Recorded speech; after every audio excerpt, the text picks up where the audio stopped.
Good morning, everybody. I just want to say thank you to all our sponsors and our supporters and our attendees, very, very much so, for taking part of their Saturday morning to be with us. It's lovely to have you and to see you. And today we have a special treat.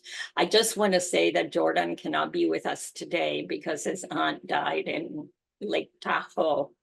And I think he's in Nevada right now at a funeral. I'm sure he would prefer to be with us. We have a wonderful guest today, Teresa Oaxaca. And I wanted to welcome her and to say that we rescheduled her from a time ago, I think about a year or so ago, where we had a scheduling problem and she could not attend. So she has added some wisdom to what she might say today from that year of painting, drawing, and helping others to learn. Teresa is a Washington, D.C. based artist. You may already know of her or not, but her art is displayed in collections worldwide, including in the collections of the American Museum of the Cowboy, which is where, Teresa, is that in Alabama? I'm forgetting, but it's Southwest. Southwest, right.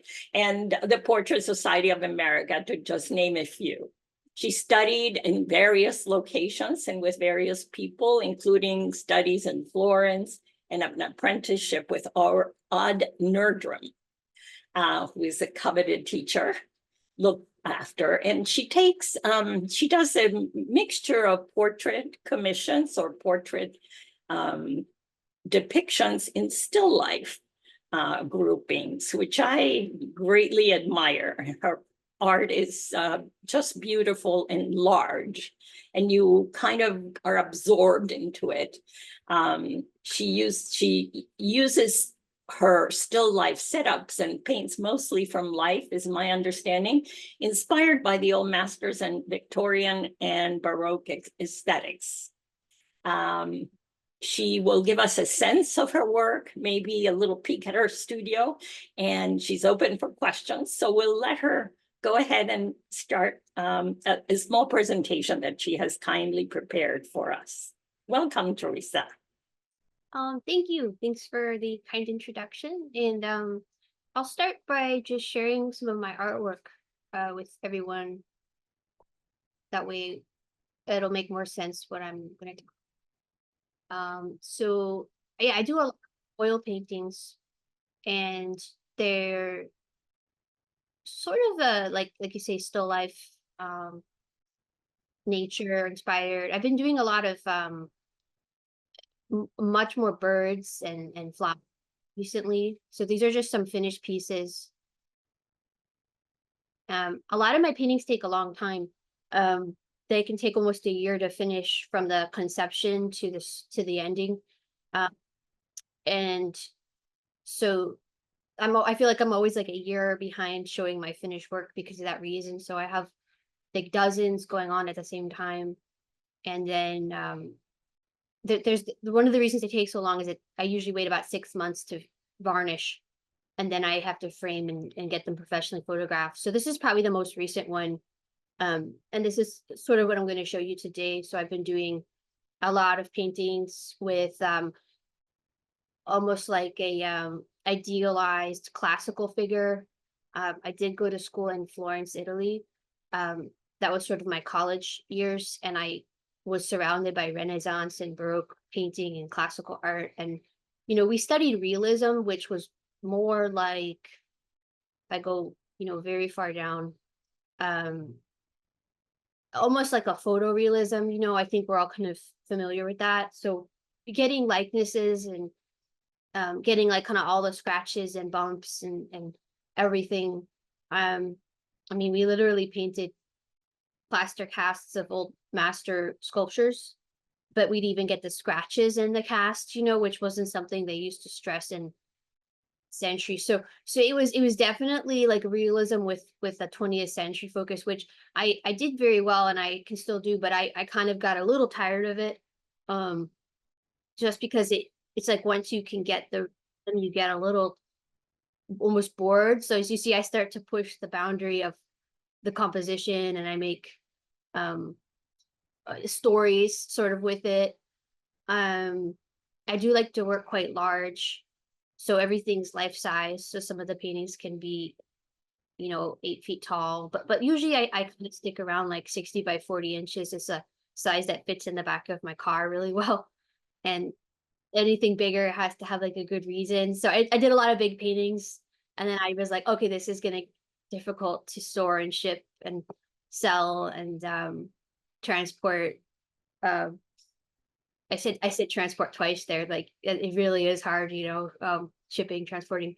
Um, this is a still life I did as a commission, just so you see. I do like a lot of. Teresa, can I interrupt you for a second? I know you're giving us like a bird's eye view, but I wanted to ask you, are you planning to show us some in one or more in some more detail so Oh, that people can actually appreciate some of the work, because you're yeah. going a little fast, and I just don't want anyone to not get the sense of how detailed and how carefully planned Oh, your compositions are. sure. Can you see that? Is that? Yes, absolutely. Oh, good. Okay. I'll just go this way then. Um, yeah. So these are like between 10 years ago to now. It's an early composition commission I did. I really like the black backgrounds going from Caravaggio. You can see I have a lot of Venetian masks, and the flowers have always been a thing. This is a self-portrait. Another one. So I like a lot of costumes and dress up. Um, and then at some point, it's not that things changed so much, but I started to get more interested in doing backgrounds. Hold on here. And so this is a earlier piece where the background is kind of um Celestial. yeah, it's kind of abstract. And I have some newer works where I'm starting to put some wildlife scenery in. Hold on.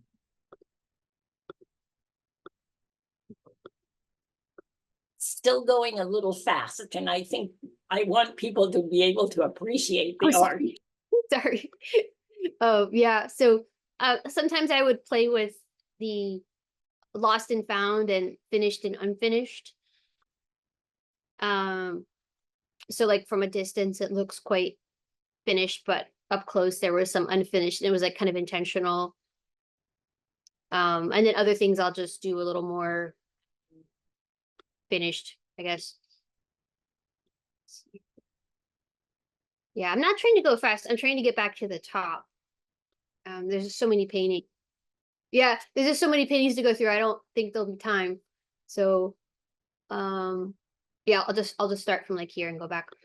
Um, yeah, so I like to do a lot of dolls and cake, and yeah, like you were saying, the Victorian outfits, and playing with different types of space. So this one almost has a kind of a geometry and a flatness to the flowers in the background. I went to the Phillips collection, and I was kind of impressed with some of their 20th century paintings that looked like that. So I do a bit of both. Like this one's quite very, realistic with space, kind of like a Rembrandt lighting, and then this one's kind of still realistic but more abstract. I like Gustav Klimt, and I also like Sargent, so I was trying to mix the two together. So I found that by reducing the background space, I kind of got the effect I wanted, like a Klimt painting, but still with representationalism. So that's something I kind of go back and forth between. And then recently I've been putting actual like landscapes, mostly imaginary, into the backgrounds of my work.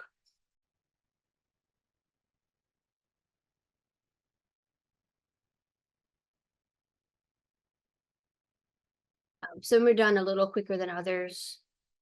And that's another thing I play with is the speed of the brushwork, like how loose or how tight. And it's always oil for you. These are always oil. I have charcoals and I have done watercolor and ink, but it's sometimes it's good to just focus on one thing. So I tried to make the oil painting the focus because it is my focus. And I also try to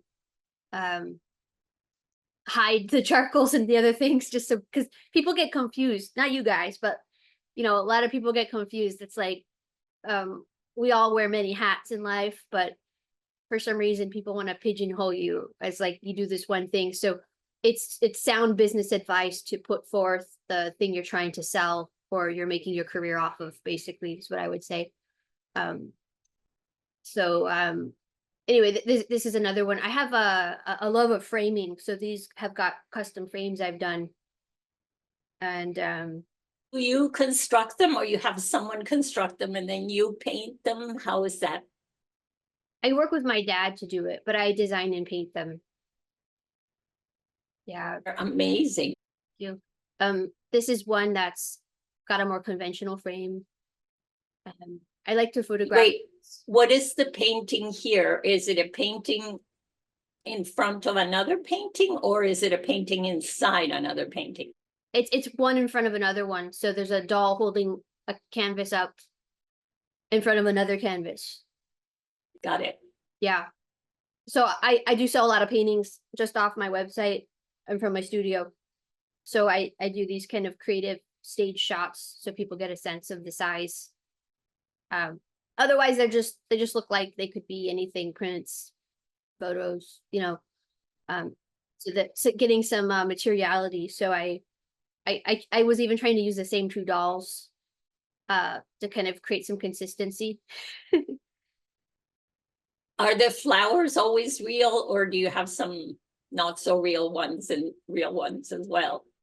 They're mostly real.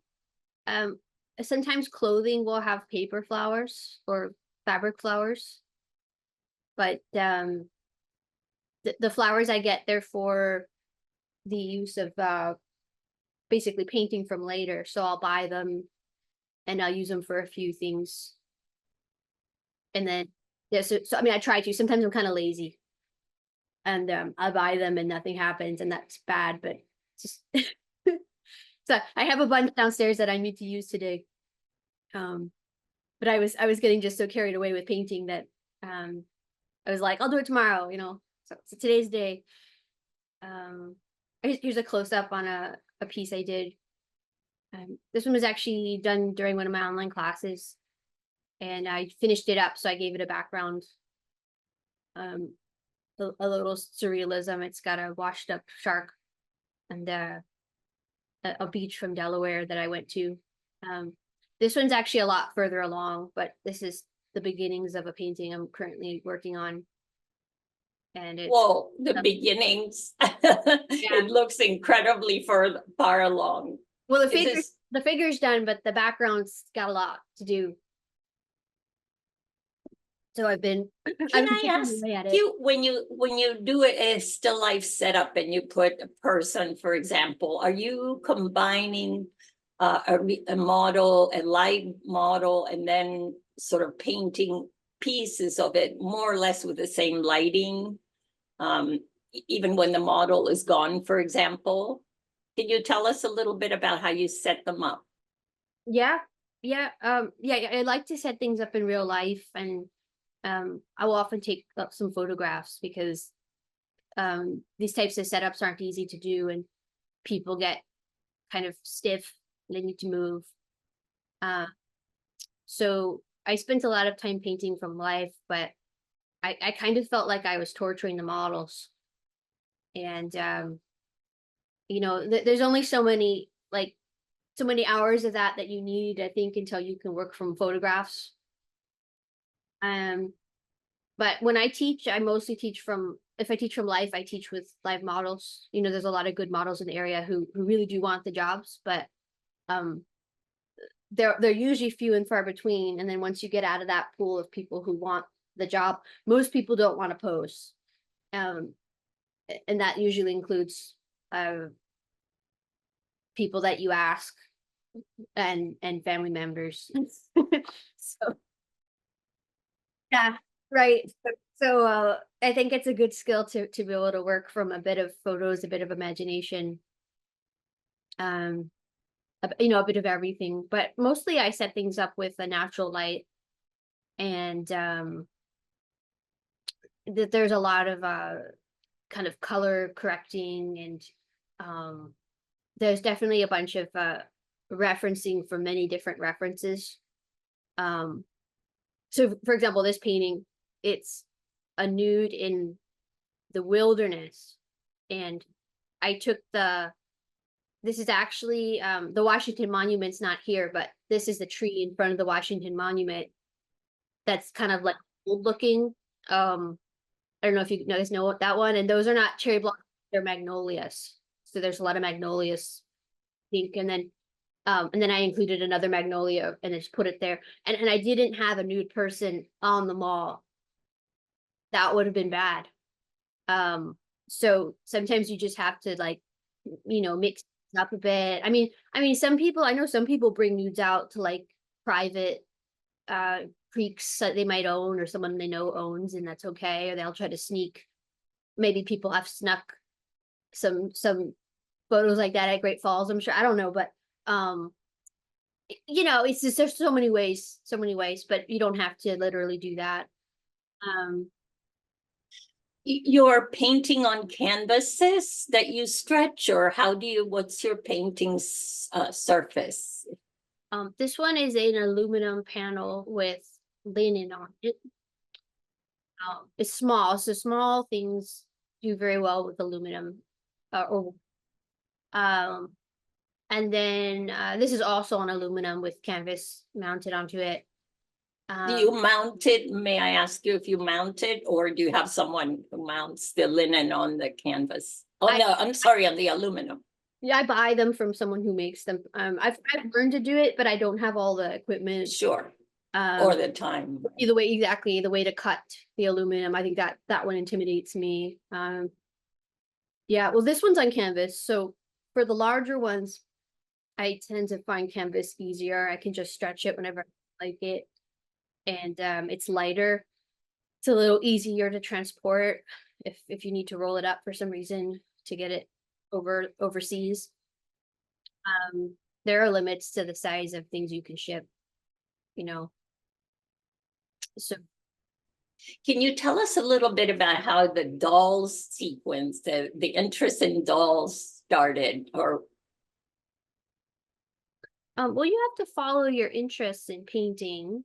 Actually, this kind of gets me back to like our first discussion when we were just waiting for everyone to show up. But I was saying, like, your ideas and your creativity is something like a muscle that you develop. And I know, like, if you go to writing seminars, they will teach you different ways to get ideas. Like I think the one that closely goes with my thoughts are the stream of consciousness. So it's like your stream of consciousness is like things that you've seen peripherally or directly, and it's your whole life. So it gets bigger the more you've experienced, and then you're fishing from it, maybe passively, so I think that's what it is, so I don't know if everyone's in control of what they're streaming. Perhaps I think artists are good at curating their environments after a while. Okay, they start to see themselves as a tool, and they get very good at producing. I think somewhat like there's a certain amount of people who can lucid dream, and books written about this, so they can control their dreams and they can do things to make sure they have dreams. That's what we're doing. We're lucid painting. We're creating visions to share with others. You talked early on about, this is gorgeous. You talked early on about how in Florence, some of the sort of training was painting casts for quite a while. Could you tell us a little bit about that? How it may have impacted your development? Yeah, I did that a long time ago. So um I did it before I was,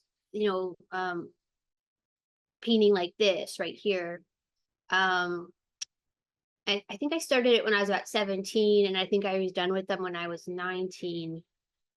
They go back to a earlier era. So it would go back to around the 19th century when they were trying to standardize art education.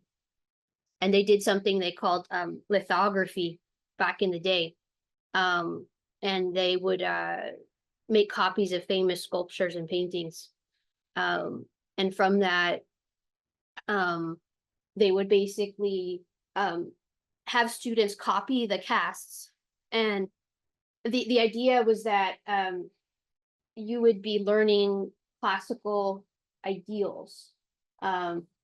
So for example, a hand should look like this, and nose should look like that, so if you look at like the 19th century era, you'll notice like there's a very strong sort of neoclassicism bent to everything. And you're like, did people really look like that in Europe? Like, probably not. Like, maybe a few of them.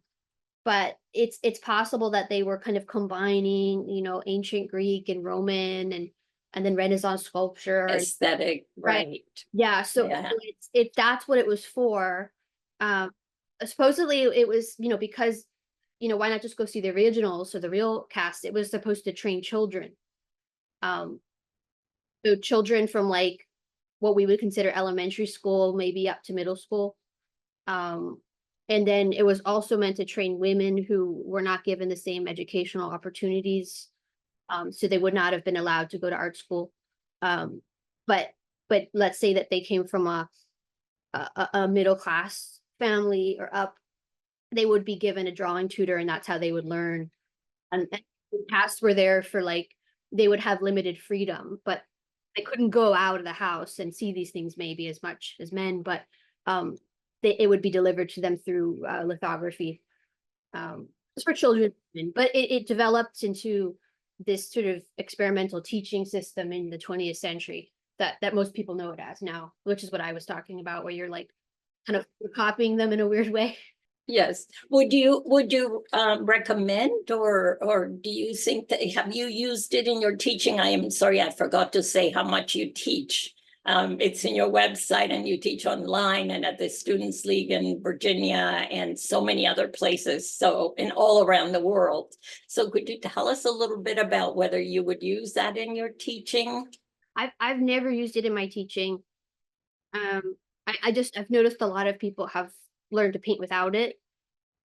And when I looked into it, I really think it's for more what I was talking about. It was to teach classical proportions, ideal beauty, so to speak, which is something I never really was interested in.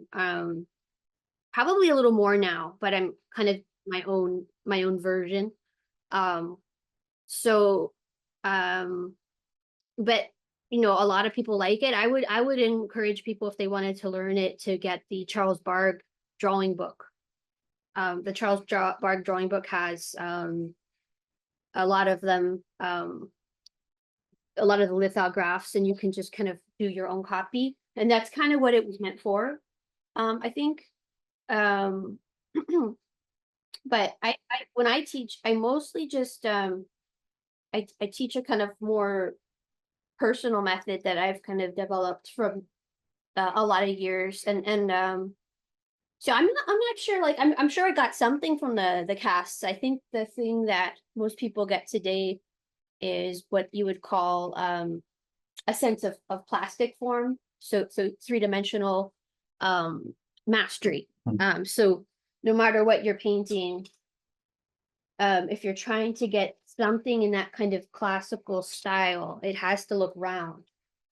Yeah, and that confuses a lot of people who haven't had that kind of training, perhaps. And it's kind of a tyrannical way of painting, because like everything you do every thought, it has to be translated into something round. But once you get the hang of it, you can do it very automatically. And so that's perhaps what the cast drawing for. Um, but you really have to ask yourself, like, is that something you care about? Do you care about um that kind of round modeling, that look? So it's up to you. It's up to the artist to kind of gear their own education. Sorry, I'm just trying to get this leveled. I was gonna do a little painting demonstration, Oh, um, lovely. but I can talk and paint. So Wow, you're amazing. yeah, I have one of these kind of in process paintings, and I've been adding flowers as I go. So in this case, I have a kind of made up figure that I'm working on, and then I've got flowers that I've got from the garden and I've bought. And I'm just kind of creating a sort of flower wreath around her head. So there's all these kind of empty spots that need, and I kind of add as I go. I mix from a lot of different sources. So right now I'm gonna do a little sunflower. I think you see here I started something. I just stopped. I got sleepy. So I don't know if you guys feel this, but like when I do flowers especially, I just kind of go one at a time, and I do reach a point where I'm like, I just can't do another one. It's definitely like a muscle that has to be built and kind of maintained. And so I'm getting better, but there's just something very like monotonous about them, and they're very beautiful. I mean, don't get me wrong, but um they're so hard as well. And when I do faces, or when I do people, I usually just do one face at a time, or one body at a time, one arm at a time. So I'll kind of separate things into manageable pieces. It's very hard to do the whole figure at once, um, again, because you get fatigued. Um, so when I do flowers, I tend to just go kind of like a petal at a time. So I don't even block in this left side of the flower. And I try to draw each petal kind of like you would a portrait. So I'm trying to work on it um, really like a drawing, and almost as if I had an ink stylus and I couldn't erase, which of course I can erase, and that's the beauty of this. But approaching it this way just really works for me. This is probably more like how a medieval artist would have painted. So it's a little less 20th century. I know 20th century, 21st century, we tend to like block everything in very quickly and find the form, kind of pull it out. I've done that, but I have to say, like, I've been experimenting more with this a little more controlled chaos way. Um, so I don't always know, exactly what the finished painting is going to look like. But I approach things trying to create a harmony, um, and each flower I do, or each figure, I try to paint it as beautifully as possible, and very like concentrated, a lot of concentration. And I get these kind of surprising results, so I'm not always sure what's going to happen at the end of the painting. So it's kind of fun. uh, I have a bird over here I added that's catching a moth. So there's probably going to be a little more wildlife in the picture. And And right now you're painting from your imagination, or do you have like a photo or a fading flower that you're holding? no, so I mostly just paint from photos. um yeah, so I just have a big, I'm sorry, I'm creating a uh database of photos. But towards the end of the piece, when um I have most of the things in, I'll just kind of do a lot of color and edge and value and shape adjustments from imagination, actually. um but yeah, for the beginning stage like this, I would work from a reference. And it's not that I don't suggest working from life. You can. um I just find that the speed at which things wilt make me nervous. Is prohibitive for, right, for keeping Yeah, the thing from life. yeah.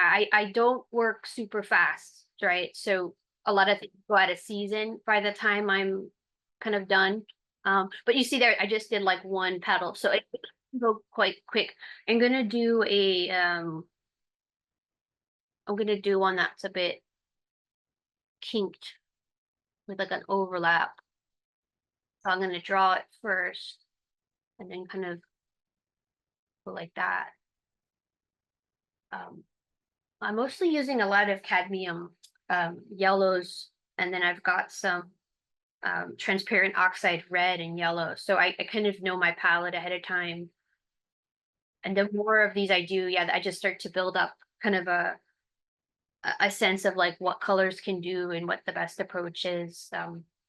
So I approach things like what we would call alla prima, just direct. But I often glaze and do like a second layer or a third layer to tie things together. So And at the end, Teresa, when you're sort of self-editing the whole piece, you might put shade somewhere where you might not have thought to do that, or is that it? How do you bring harmony to so many elements?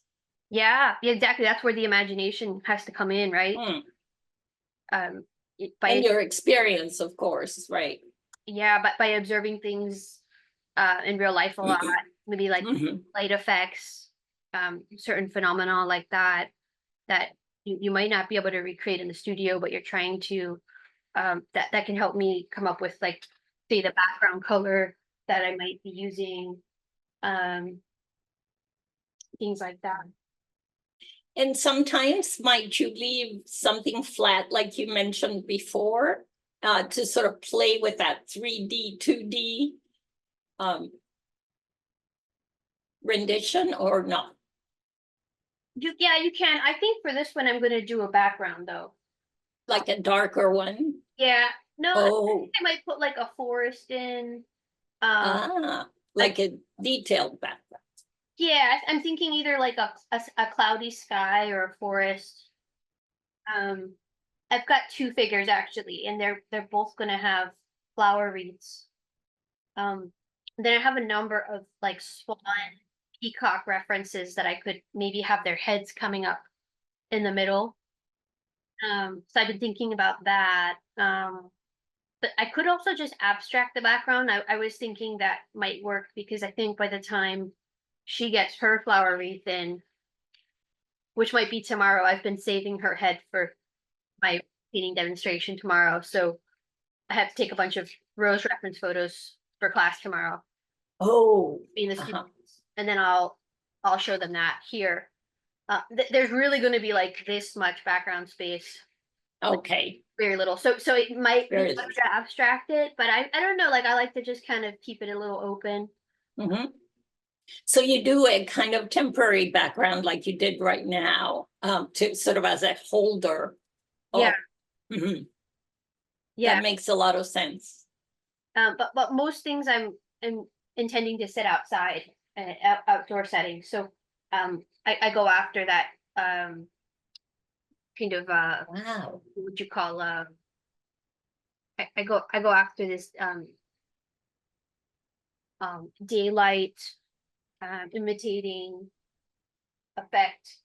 Yes. Um, Oh, I see. This is really good to see how large that piece is.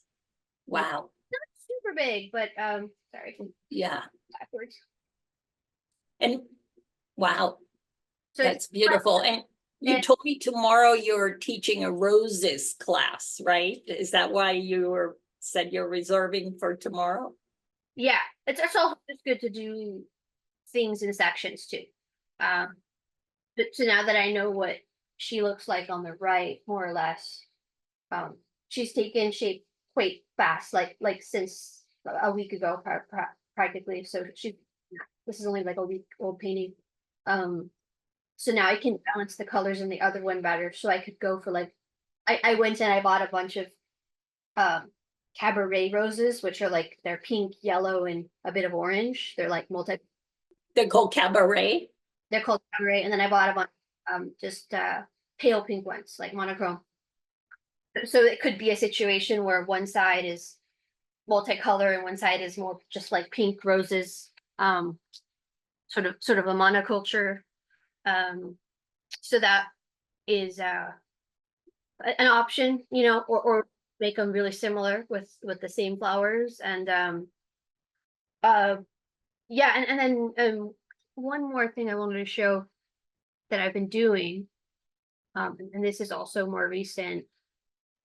I've been kind of coming up with poetry for a lot of the paintings. Oh, I noticed that in your website. Yeah, so the pieces will get their own poems. And you write them. Yeah. Oh, wow. And so I like to do the poem when the painting's at about this half stage that I just showed you. So for my vanity, maybe I like there to be I like the painting to look like beautiful in some way. Like it needs to look good. Pleasing to you. Well, it needs to look technically good. And then I start to come up with more meaning, if that makes sense. Yeah. So Wow. I solve it halfway. And then that helps me finish the painting, because I might come up with like if you see in this poem, I'll mention things like I'll describe the painting.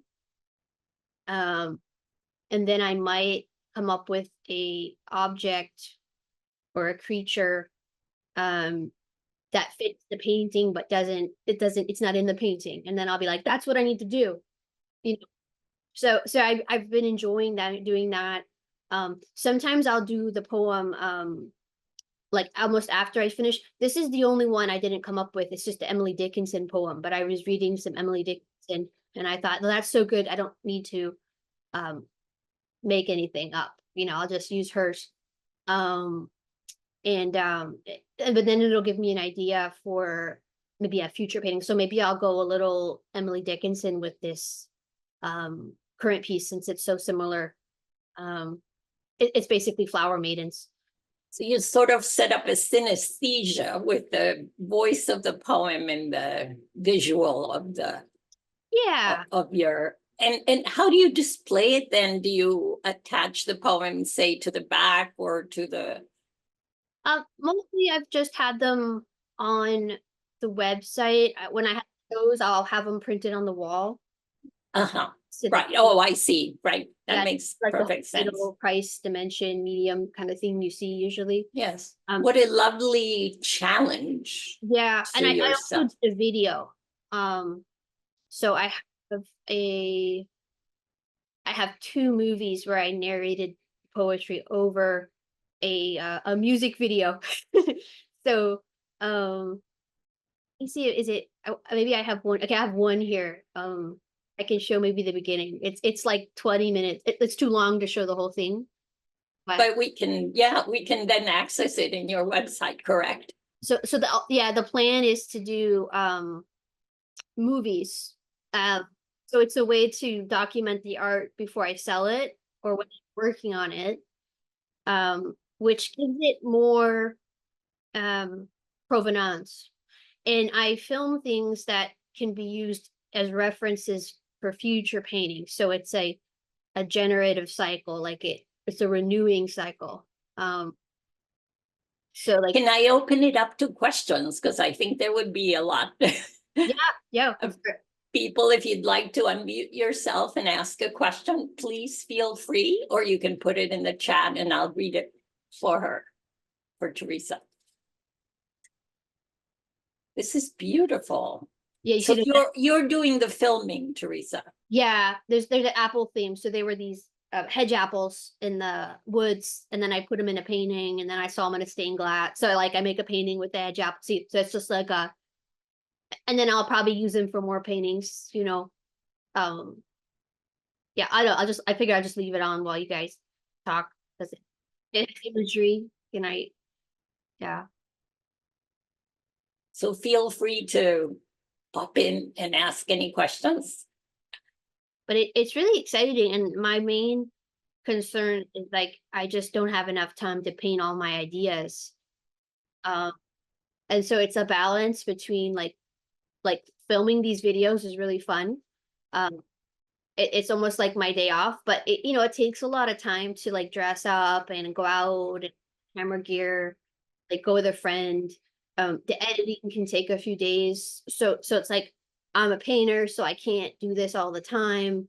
So uh I have a never ending workload.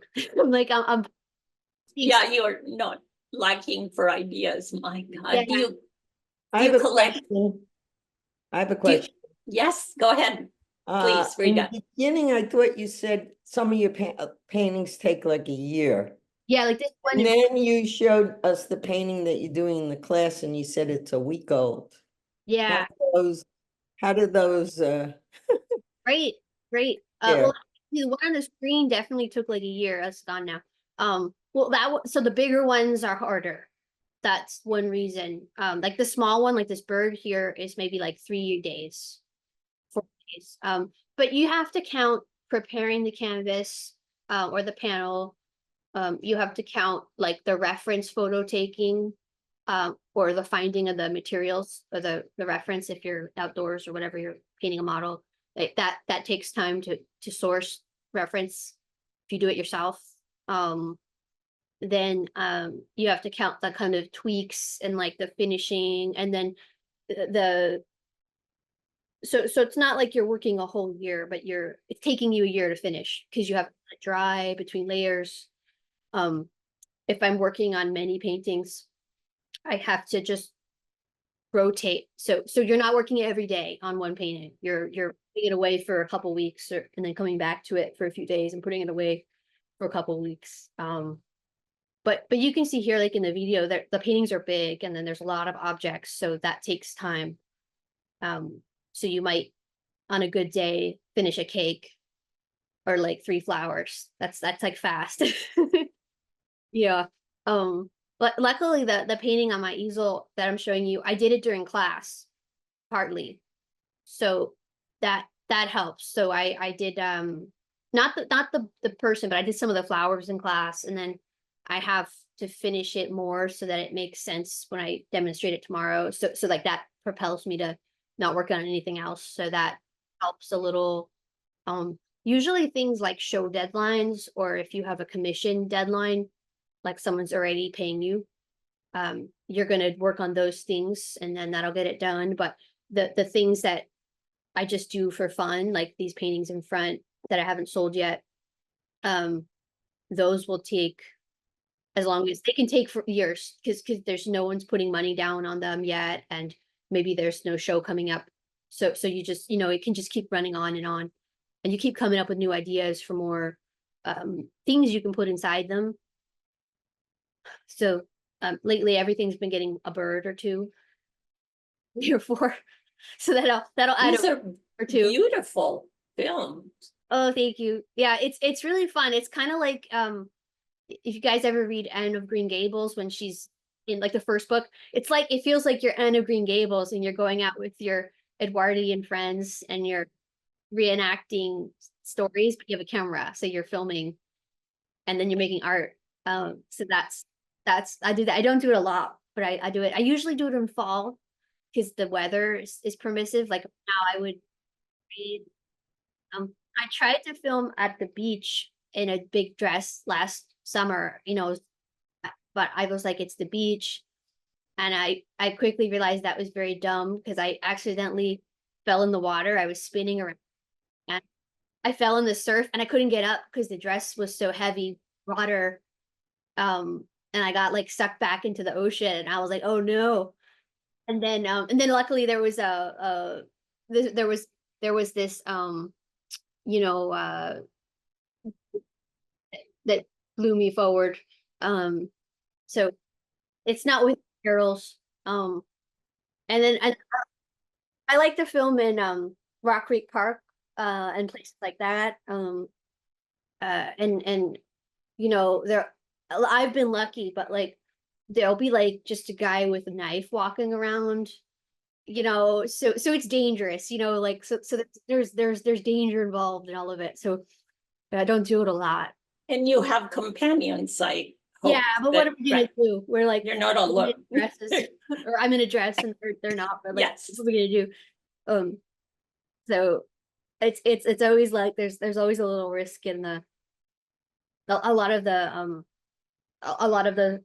film shots were from like France or other countries because I travel for teaching or for visiting museums. So it's just taking. I try to do as much art wherever I am. That also make things take a while because I'm not here. I'm traveling. So Do you edit the films yourself or someone? Whoa, that's yeah, there's so you not. have to learn film editing. Yeah, I learned that because I had to start teaching online on Zoom, and I didn't know anything, and I didn't have any cameras, so I had to learn it all. And I did, and then I always overdo things. I couldn't just do the basic. All my friends were like, some of my older friends were like, well, I just had this old camera, this old iPad, and this old whatever camcorder, and then I just hooked them up. I didn't have anything, so I was like, I started from scratch, and I got a lot of things. So you are a cinematographer, a painter, a poetry writer. It is amazing Just a painter, I say, because you can't wear too many hats. what originates everything. So I have a question about a film. Do you ever, is there a documentary or something made on you or that follows your process of conceiving of a painting, or maybe just starting out with your setup and then going on ahead to show the different stages of your painting? No, at the moment, Not yet. I think I'm still in that like emerging artist phase. So my time is mostly painting, doing what you saw, and then just trying to make a living. Yes, of course. So I think anything like that would probably be better like when I was older and established, Although I think you have enough material that someone should do that in a sort of prospective way so that people get a sense of you over time. Not so much when you're older, but and of course someone will do that, I'm sure.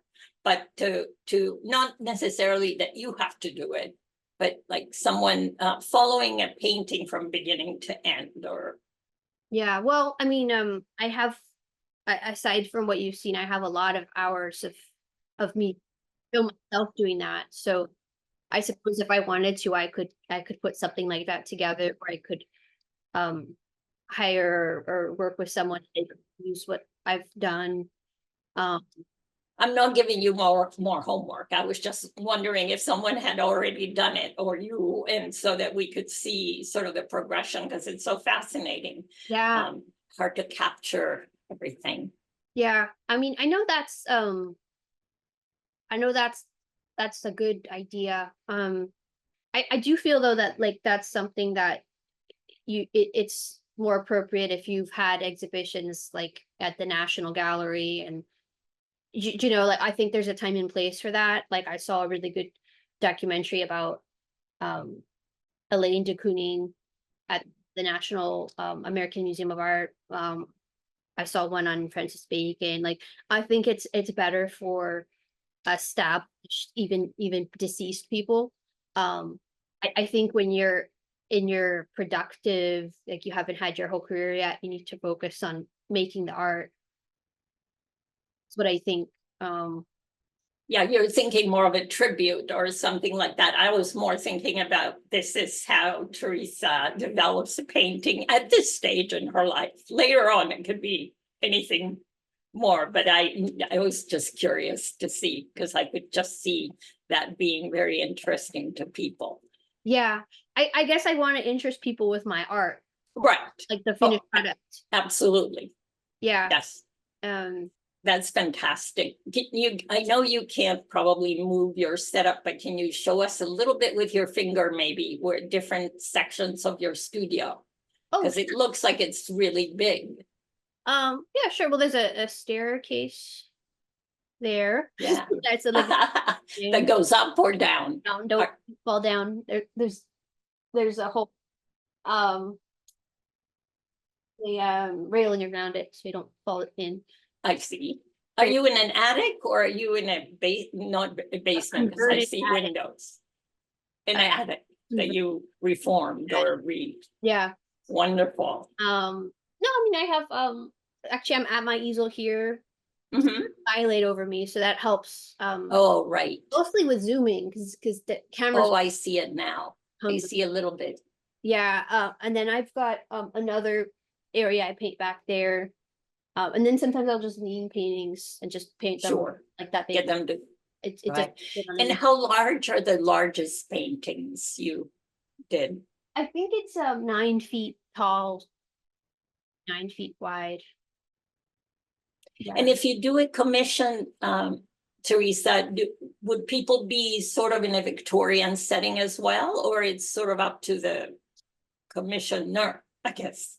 Yeah, it's sort of up to the commissioner. Some people, they want things done in my style, so they want to see what I would do. You can come up with something that suited. And then I have done other paintings. I did the ambassador of Slovenia one time, and it was him in a suit with like a black background and his family crest. So it was very simple in a way, as it needs to be for like a Simple for you, not for the rest of us. You put it on my website because I was like, That's wonderful. with Can I that. ask Yes. a question? Yeah, go Yes. ahead. I was curious about your teaching and what you do when you teach. I assume that you do a lot of demos, which are fascinating. I love the demonstration that you showed us. But how do you translate your incredible vision and your imagination to students? Well, I do two kinds of teaching. So I started off with the in-person classes, such as the ones at the Art League in Alexandria. And then I've done a few in like I did some at Compass Atelier or some here at the Art House in Arlington. I travel a lot, but they always follow a very similar format for representational painting workshops where there's like maybe 2 or 4 or 5 consecutive days. And I start the morning with about a 2 to 3 hour demonstration. And I talk the whole time and I take people through the whole process.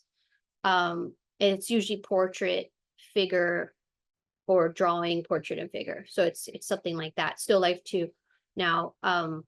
And then there's like a lunch break, and then the students will paint.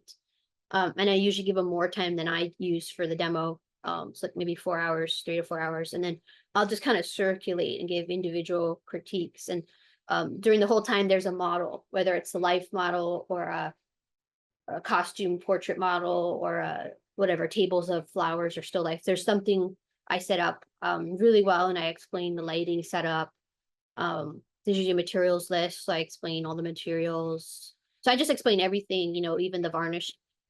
And then people have questions like about art career stuff or things you don't talk about in class. So we talk about that. So I'm pretty good at talking and painting that, so I can just talk the whole time. And depending on what people ask, it'll like we'll tailor it, to where they are in their journey. And then there's the online classes, and I started it out that way, but I found that it was awkward to sit and watch people paint online for 4 hours. And Zoom has a way of just like aging you or something. Like you get tired, and so what I do now with the Zoom is I shorten them to like 5 hour days, or 4 hour days, even no lunch break. So it's just still like a 6 hour class. And then I just demo the whole time and ask questions, and people ask questions and I talk. And then I usually share my photo reference that I've usually taken. It's usually several, it's not one, it's like a lot. And I'll share them with the students so they can either do their own reference from life or their photos, or they can use the one I'm doing. It's very flexible. And for the critiques, some people want live critiques, but you have to be willing to show your work in front of everyone, which can be, for some people, it's a little intimidating. So we also do email critiques. So you can watch me paint all day, ask questions, and then you can paint over the next week. Because it's usually I do the classes a week apart. Sometimes they're back to back. This one, the rose one, there was like 7 days in between each day. So you have time to kind of work on your painting. And then I get a lot of like repeat art online students. Because I thought after like COVID, I thought, oh, we don't need to do this anymore. But a lot of people are not coming from DC, they're coming from other countries or other areas. And some of them have like reasons they can't travel. So they're like, please do this online thing. So I still do it.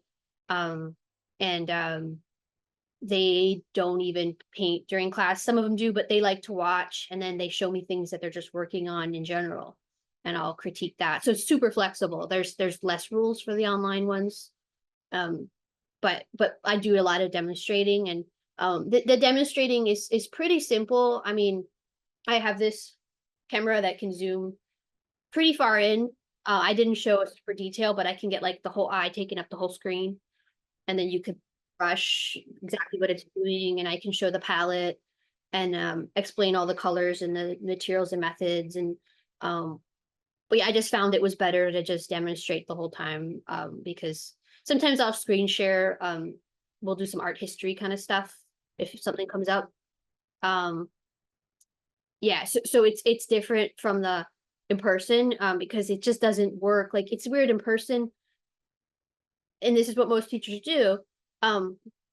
They'll just walk around the classroom and watch you paint, and they'll observe you, and then they'll come say something very timely and important, and then leave and let you work, and you feel like you're getting something done out of that. But online, you're just at home, and it's weird to like be painting for 3 hours or 4 hours, and I'm just like, do you want to show me your work? Email it to me or whatever, or photograph it. It's just not the same. So it's pretty much a very long demo. Well, you are amazing.